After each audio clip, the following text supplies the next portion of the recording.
Enter the players. There were 7 of us then, 7 bright young things with wide, precious futures ahead of us, though we saw no further than the books in front of our faces. We were always surrounded by books and words and poetry, all the fierce passions of the world bound in leather and vellum. I blame this, in part, for what happened. All right, so that excerpt was from one of my favorite books that I've read this year, which is M.L. Rios' If We Were Villains. So this book is narrated by Oliver Marks, who is a former student at Delacour Conservatory. And Oliver narrates this book by kind of switching between describing the events that unfolded his senior year and then describing those to a detective after he's released from jail 10 years later. So at Delacour, he spent basically all of his time with his 6 closest friends, and the 7 of them made up the school's very competitive Shakespeare program, so Shakespeare theater. So they were all actors, and each of these students kind of fits a role, so kind of a archetype or a stereotype of what that character might be cast as. So one is always cast as the villain, one is always cast as the hero, the comic relief, the romantic interest, things like that. And through these characters, Oliver slowly reveals the mystery of what happened their senior year and what brought him ultimately into jail.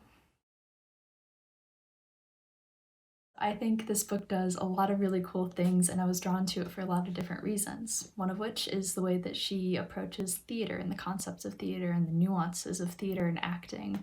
So I'm personally a retired, mostly theater junkie, so a lot of these kind of sections on the philosophy of theater was really cool to me. One of these sections, Oliver had just talked about how they finished one of their performances and they were getting a lot of praise from people. He said, "How could we explain that standing on a stage and speaking someone else's words as if they are your own is less an act of bravery than a desperate lunge at mutual understanding, an attempt to forge that tenuous link between speaker and listener and communicate something, anything of substance?" I also think the way that Rio delves into the different characters is just so fascinating to me. Character study, I think, is the most fascinating part of literature and also of writing. I really like delving into the different psychologies of characters, and this has 7 very different characters who you get to kind of meet and see the different nuances of them. And I think she does a really, really great job of that. She shows, like I said before, that they're each kind of cast into a certain type of character. She shows how they adhere to that type of character, but also how they kind of differ from that character and how maybe that isn't the entirety of who that person is. So I think that element of it as well is just super fascinating. Another thing I really like about this book is my kind of mushier side, is how it approaches the idea of romance and love specifically, and how complex that is, and how pure it is, but also how painful it is. And I think the way that it approaches that is really interesting. So I pulled one specific excerpt that I just think, again, this is mushy, I just think it's stunningly written, and I just wanted to kind of bring attention to it. So in this section, Oliver is with one of the characters. I won't spoil which character that is.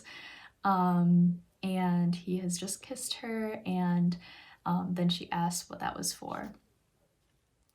So Oliver says, "She knew she was beautiful. I didn't need to tell her that." "You know, you scare me," I said, clutching the fabric of her dress to keep her close. "What?"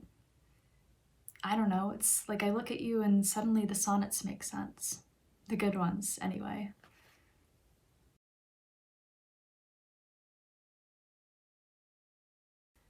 Alright, so it's sections like that that just make this book so emotionally compelling and captivating to me. And it's one that I keep coming back to. So I read this originally back in January, but I keep coming back to it anytime I want to write myself. It's very inspiring to me in how it describes characters and how it catalogs characters and delving into those different nuances. So this is one that's definitely stood out to me. Saying that, I'm curious, what are some books that you've read that have stood out to you in that way as well? So maybe you've read them once, maybe you've read them 20 times, but books that you keep coming back to. I'm curious what some of those on your list might be. So I hope everyone is doing okay, and I hope that you're taking advantage of this extra time that we have now to do some reading. Have a great rest of your day.